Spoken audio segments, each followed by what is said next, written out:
Alrighty, folks, we are here in our brand new podcast studio at the new Brokerage Inc. office. Glad you're here with us.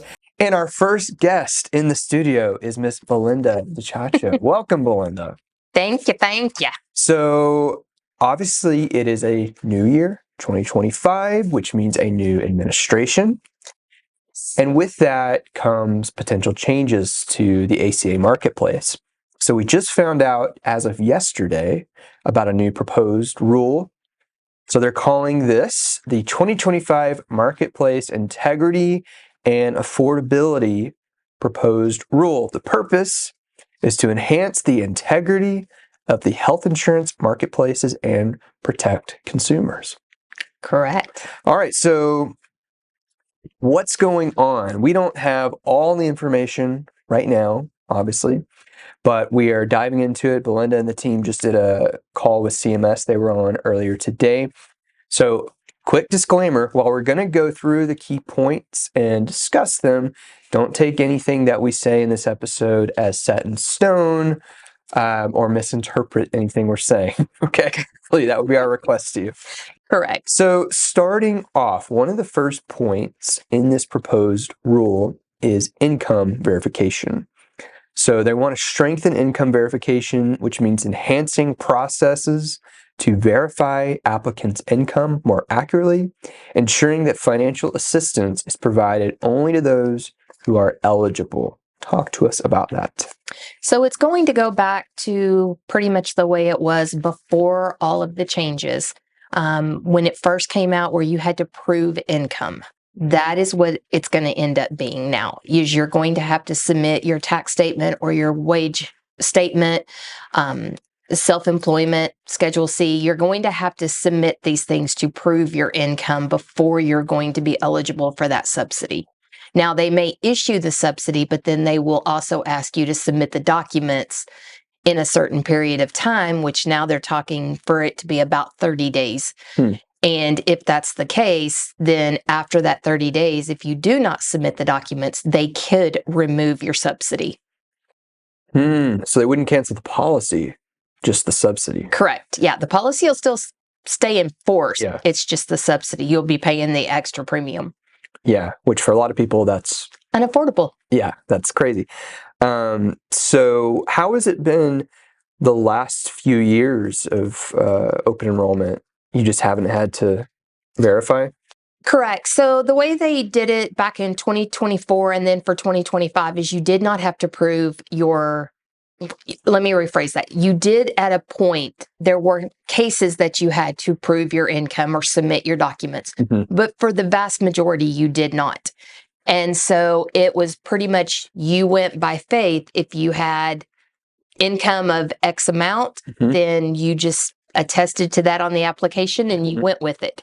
And so there wasn't a whole lot of double checking that, even though it is supposed to check with the IRS and things like that. You didn't necessarily always have to prove that. And so it was fairly easy to turn around and just qualify, say you made whatever amount and you got in with an awesome subsidy.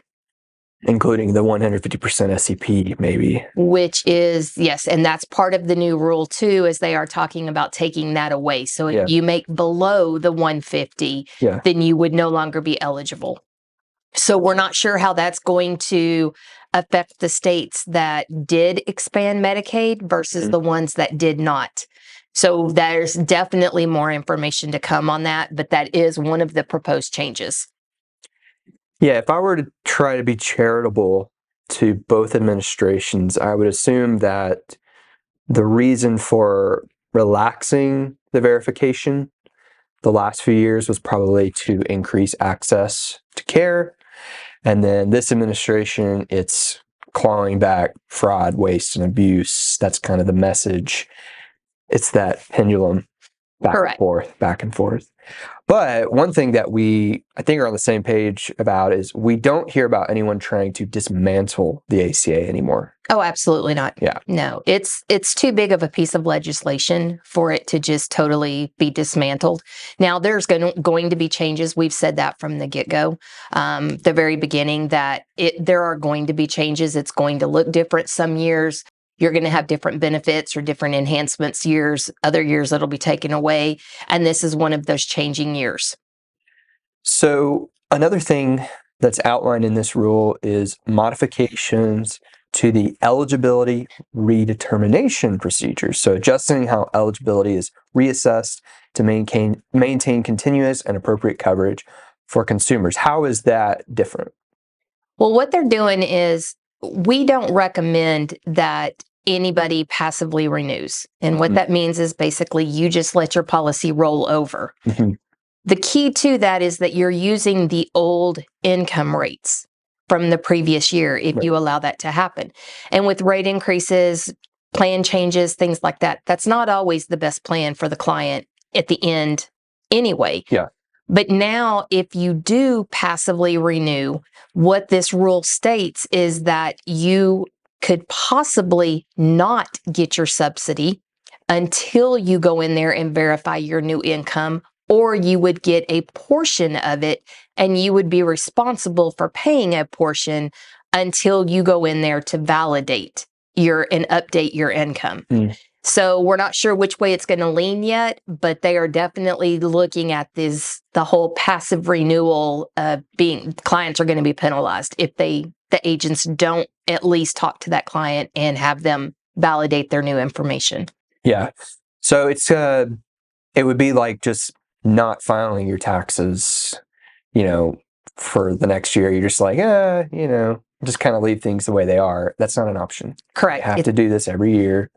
Correct. And you attest to that on the application. Yeah. You agree that you're going to file and reconcile your taxes. Yeah. And so now they've just taken that one step further due to all the fraud, a lot of the passive renewals that have been happening.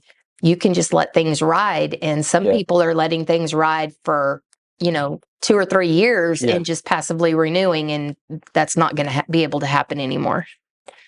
So that one's pretty common sense. Like you said, y'all have already been training the brokerage agents for years to proactively renew with people. Don't just let it happen passively. Correct, because you want the client to renew on your new current information for that year. Yep. And with plan changes, carriers in and out of the market, it's always a good business practice to touch base with that client and renew. Yeah.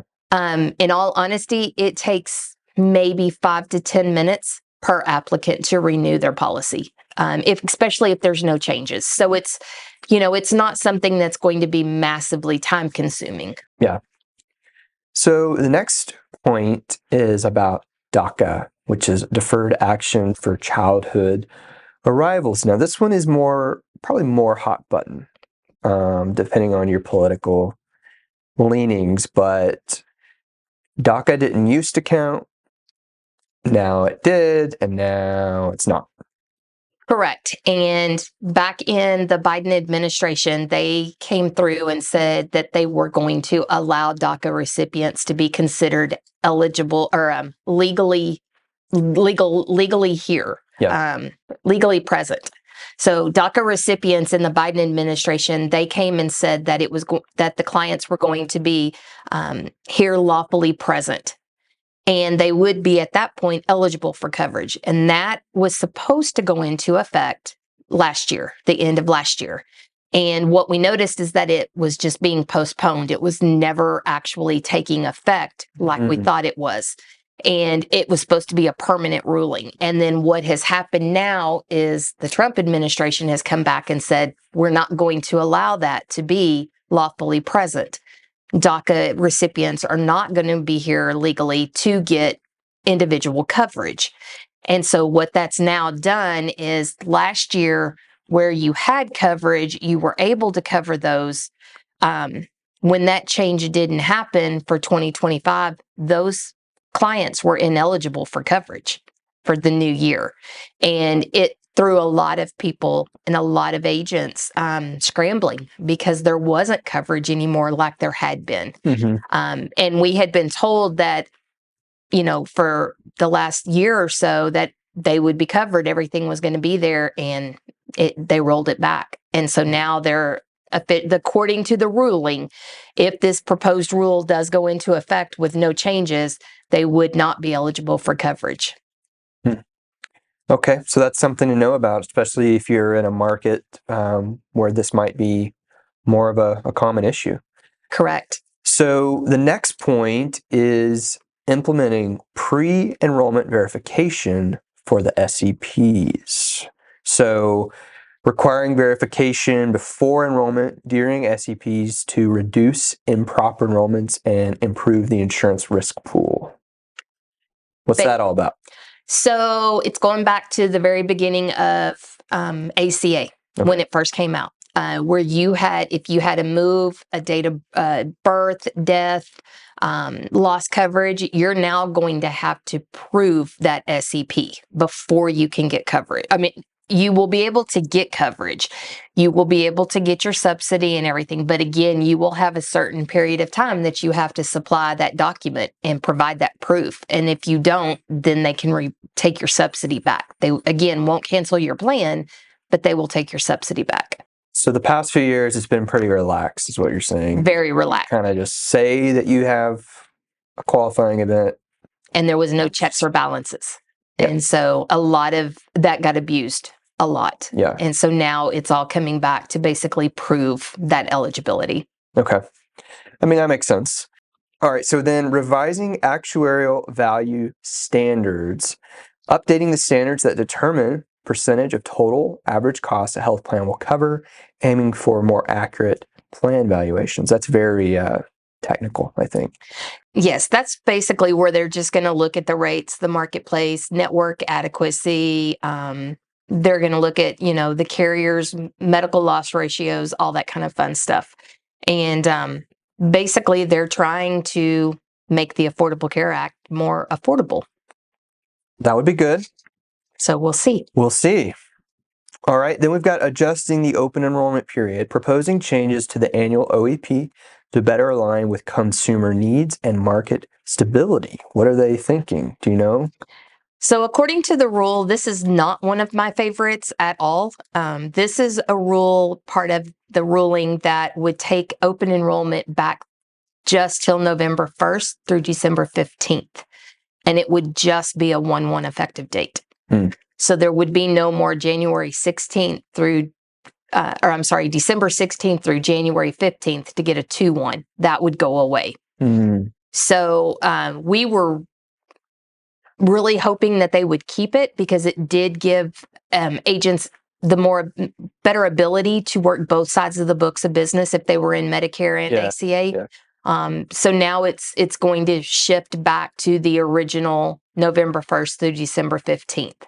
I am not in favor of it because I think it's again taken that ability away from the clients that may be, right there at the holidays, trying to figure things out. You don't have any extra time, and especially if you don't have an SEP.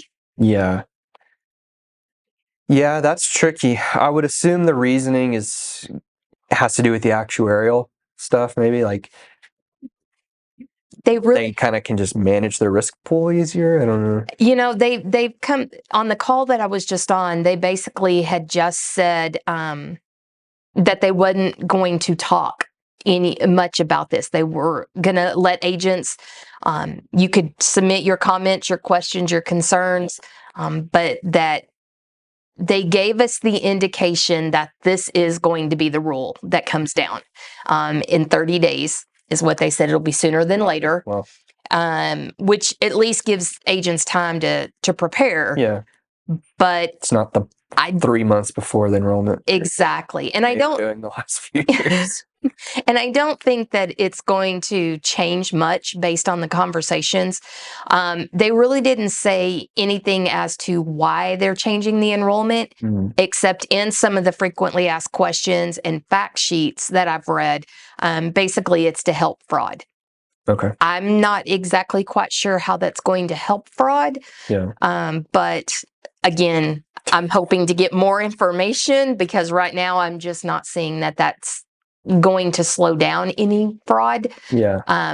Because it's still happening. It's not happening to the vast majority of agents that it was happening to in 2024, but it is still happening. Yeah, it seems like the overall trend, and you and I were talking before we started recording, is we don't know the motivations for all of it, but I think the big picture is they're seeking to remedy some fraud, waste, and abuse.